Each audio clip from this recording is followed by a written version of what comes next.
Hi guys. So we asked you for your questions on IVF and we want to try and answer as many of them as we can, as quickly as we can. As always, these are our views and our experience, and that's all we can do is share that with you. So let's go.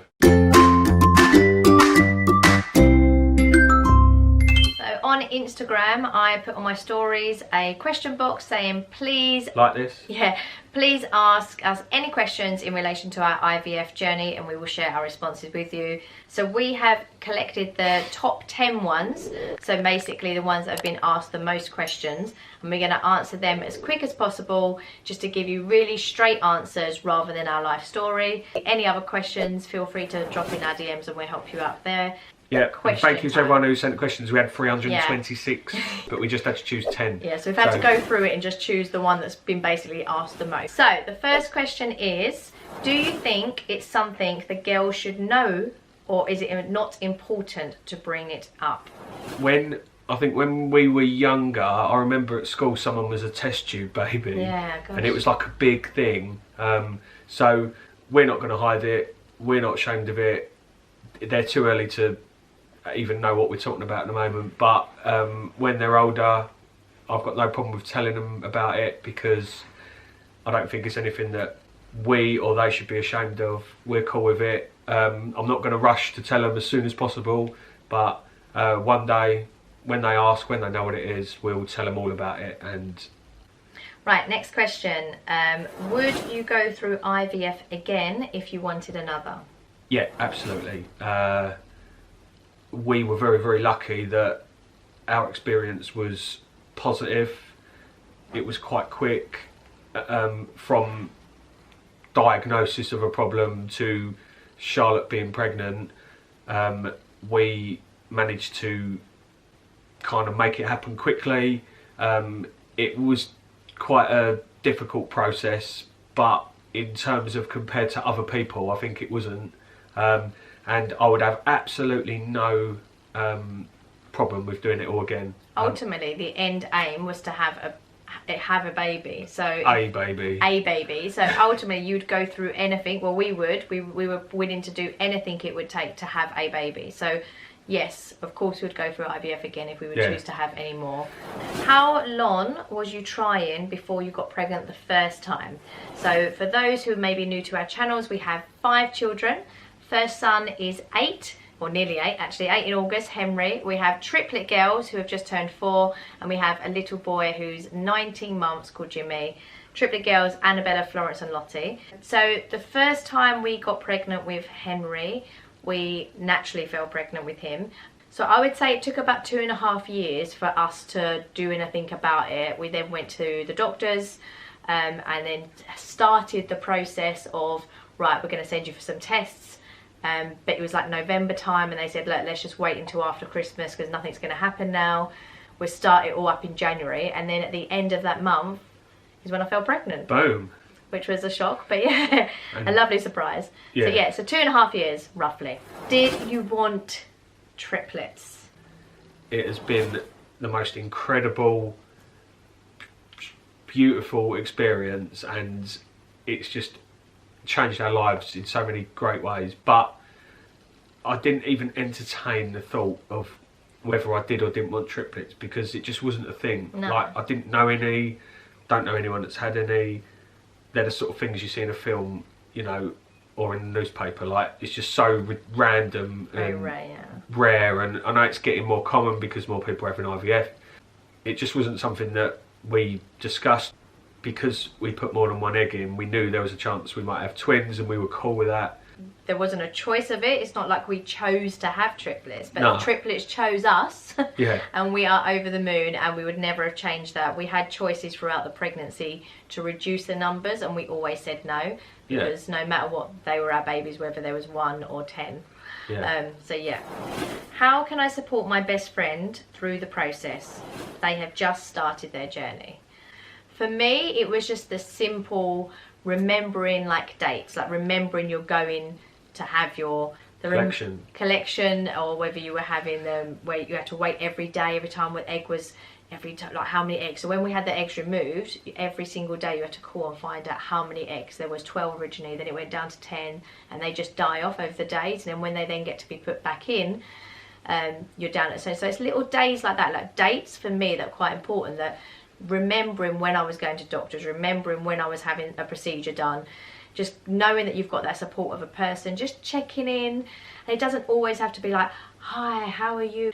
You know, just like a normal question rather than IVF related, because when you're in that journey, it is all you can think about, but it's all you don't want to have to think about in a way. Yeah. It's so emotional, it's so draining, it's physically, you know, it's painful, you have to think of everything, all the medication, there's so much medication you have to take before the procedures, and it's just a lot, and you feel like you're going through it quite alone. So to have that support of a friend, just to randomly just catching up with a text here and there, or just remembering them specific dates that really mean something, are really important.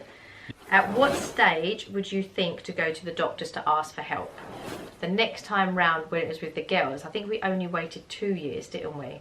Yeah. Which is still a long time. When you want a baby, you want it, and every single month it's a negative. Every month your period comes on, it feels like it's that next month is forever away. So 2 years is a very long time to have to wait, but you have to allow your body to do something and try it and figure out, and just let yourself naturally fall pregnant. I would say if you're not on contraception, like the pills, let that get out of your body. That takes apparently a year, but obviously without contraception, I think you would need to say minimum a year to a year and a half, really. Yeah.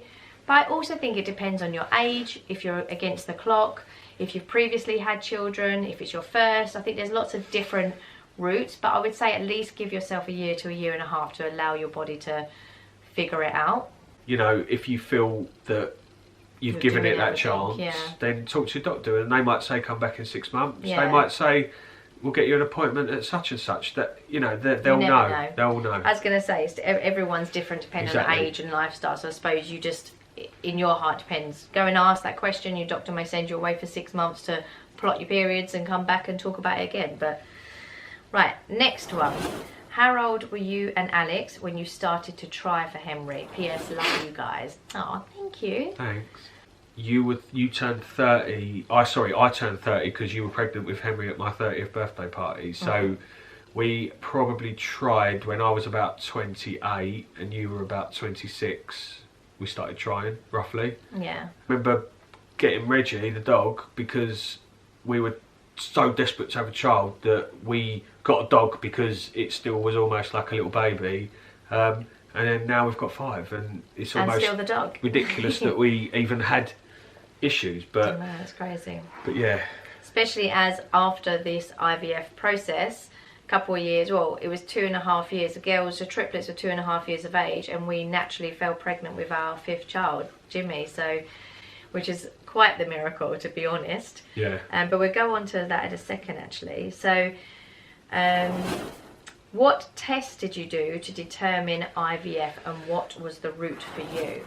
I had polycystic ovaries and I had endometriosis. I've had polyps within the womb and in the uterus.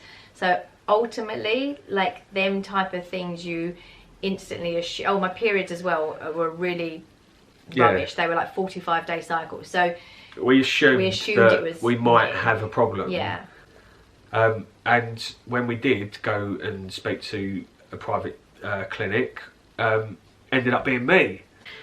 Yeah, we sat down thinking, almost like holding hands, like what is he going to say? And he was like, oh, you've got low sperm count and slow sperm. And we were like... But that morning, I was going for the ink in the fallopian tubes to see if they were blocked. But in the meantime, Alex's results had come back, so I didn't obviously need that because we found out then. I was like pretty gutted, to be honest, and surprised. And then we went straight into with the admin sort of lady, and she sat down and we worked out when my period last was, when my next one was. And she said, look, these are your choices. There's IUI, which is where they place the sperm near the egg and let it naturally join, or IVF, which is where they actually implant the sperm into the egg and then put that back into you, like implant it into you, and then you hope that it takes, obviously. So we had the diagnosis that we got given for Alex, which was naturally we would have less than 12% chance of naturally conceiving. So obviously that, to us in hindsight now, knows that actually Jimmy and Henry, our 2 sons, are complete miracles of less than 12% chance. Yeah. But because of that, we chose the IVF rather than IUI.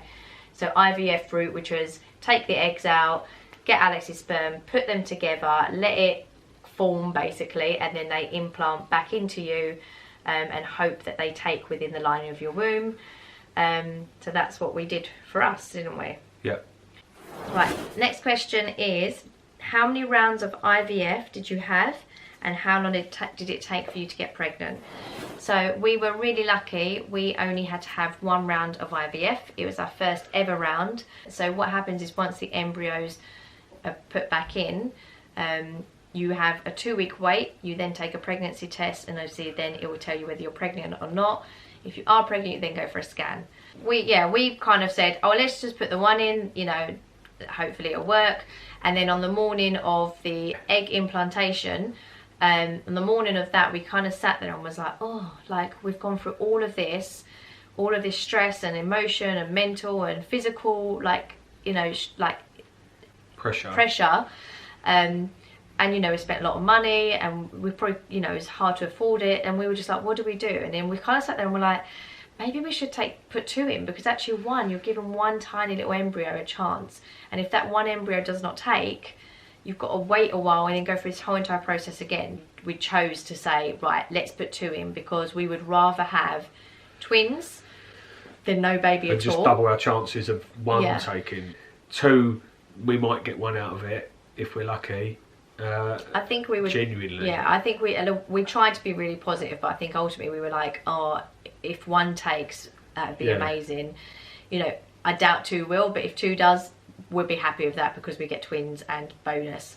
So we then waited the 2 weeks and then to a pregnancy test, and it said that I was pregnant, which was like amazing. And then we then had to wait a couple of days, and you go for an early scan. I think it was like 6 weeks basically. So at that 6-week scan is when we found out that we were actually having triplets.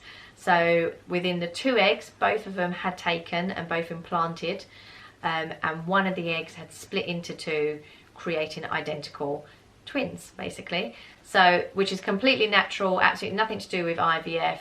That's just something that your body naturally does. So that was crazy in itself. It's like 1 in a million chances of it happening. So yeah, so basically the 2 eggs that we created, 1 split into 2, making the identical twins Annabella and Florence, and then the other egg also took, which made our non-identical triplet Lottie. And when I think about it now, that egg could have split as well, so we could have ended up having quads, which would have been mind-blowing.